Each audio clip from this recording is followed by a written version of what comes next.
300 350 টাকা চায় ডজন, আবার 400 টাকা আছে ওই বড়টা। ছোটটা কোনো 200 টাকা 240 টাকার নিচে কোনো লেবুই নেই। এত দাম দিয়ে আমরা কি কিনা সম্ভব বলেন? প্রথমেই বলতে হবে লেবুর বাজারে আগুন। সপ্তাহে আমি 1 ডজন করে লেবু নিই বাসায়। তো প্রত্যেক সপ্তাহে আমি সর্বোচ্চ 80 টাকা থেকে 100 টাকার ভিতর ডজন নিতাম। এখন হচ্ছে এই যে রোজা শুরু হওয়ার প্রায় 3-4 দিন আগে থেকেই 100 টাকা 80 টাকা হচ্ছে আপনার এরা হালি চাচ্ছে, যার কারণে এটা হচ্ছে কষ্টসাধ্য হয়ে যাচ্ছে আমাদের জন্য কেনা। এটা তো সিন্ডিকেট ছাড়া আর কিছুই না। রোজার আগেও কি জানি লেবুর দাম অনেক কম ছিল। মনে হয় যে এক প্রকার সিন্ডিকেট কাজ করতে পারে এর পিছনে। রমজান মাসে হচ্ছে চাহিদাটা বেড়ে যায় লেবুর, যার কারণে হইতে পারে। বাজার নিয়ন্ত্রণ ব্যবস্থা তাদের কাছে অবশ্যই আছে, এখন তারা এটা দেখবে। মাত্র তো শুরু হলো, হয়তো তারা সামনে বিষয়ে কোনো পদক্ষেপ নিতে পারেন। এটা রোজার আপনার কয়েকদিন আগের থেকেই বাড়তি। এখন এটা ওরা জায়গা মধ্যে সিন্ডিকেট করতেছে কিনা আমরা তা জানি না।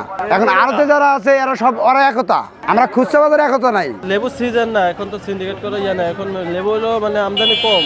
দেশ জুড়ে তোলপা ওয়ালটন ফ্রিজ কিনে আপনিও হয়ে যেতে পারেন মিলেনিয়ার। সিন্ডিকেট তো এখন একটু করবই, মাল যে তো কম। এখন মনে করেন যে সিজনও মানে রমজান মাস, তারপরে রমজান মাস হলে এমনি একটু দাম বাড়ে।